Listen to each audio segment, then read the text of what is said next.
Hello, students. I'm Dr. Shyaonti Talwar, and I'm here with another session, which is going to be an agenda, right? The previous session was on notice, and now in this session, we are going to look at agenda, which is also a form of business communication or official communication. So, this is going to be roughly our agenda for the session. That is the overview of what the session is going to be about.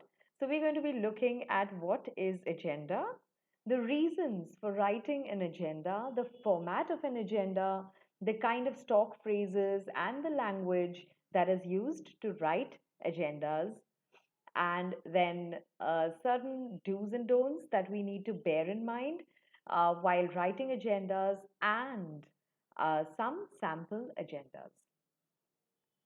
So, what is an agenda?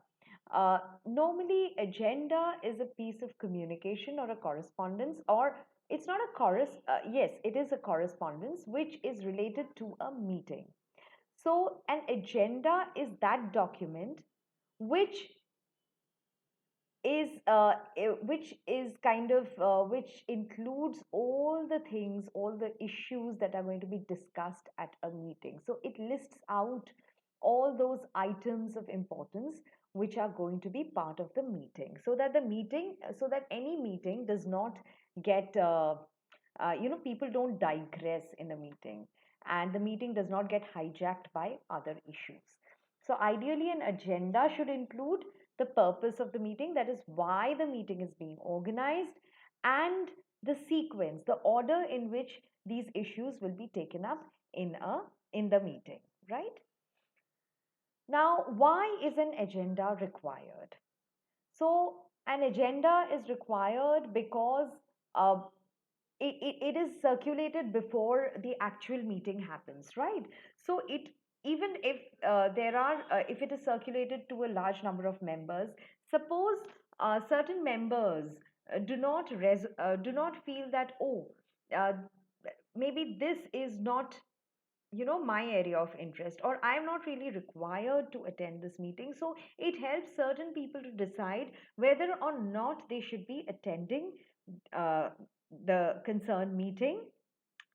And then those who would like to attend, or those who find that yes, this meeting is going to be helpful, or it's important for me to attend, it helps them to prepare themselves beforehand for the meeting, if they have to prepare on a particular issue, or if there's an issue which they want to take up, uh, you know which comes under the things that are listed in the agenda. So it gives them ample time to prepare for the meeting.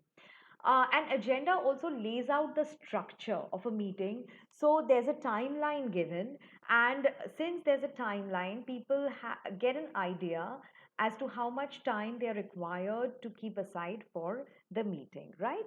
And how much time will be devoted to each issue in the meeting. It also allows the chair is the chairperson, to control the meeting. So, to set the protocol, to control, to adhere to the time limit, and to keep going back to the agenda, right? Otherwise, people can digress. So, it's very easy for the chair to say, if there's an agenda in place, okay, let's come back to this agenda. Okay, let's not digress. Let's come back to point number two. So that's I think the most important function of an agenda. It also gives a way in which the meeting success can be judged. So at the end of meeting, uh, whatever happened in a meeting are recorded, and those are called minutes. So at the end of the meeting, when the minutes are written, the minutes can be compared with the agenda, and it this will help uh, the organizers figure out whether the meeting was successful, as in whether the agenda that was set has been met in the minutes. So that's another function of the agenda. And like I said, it helps in better time management, it helps in handling the issues better. So overall, it ensures that the meetings happen very smoothly, and there are minimum tremors, there are minimum turbulences There are minimum impediments and hindrances in a meeting.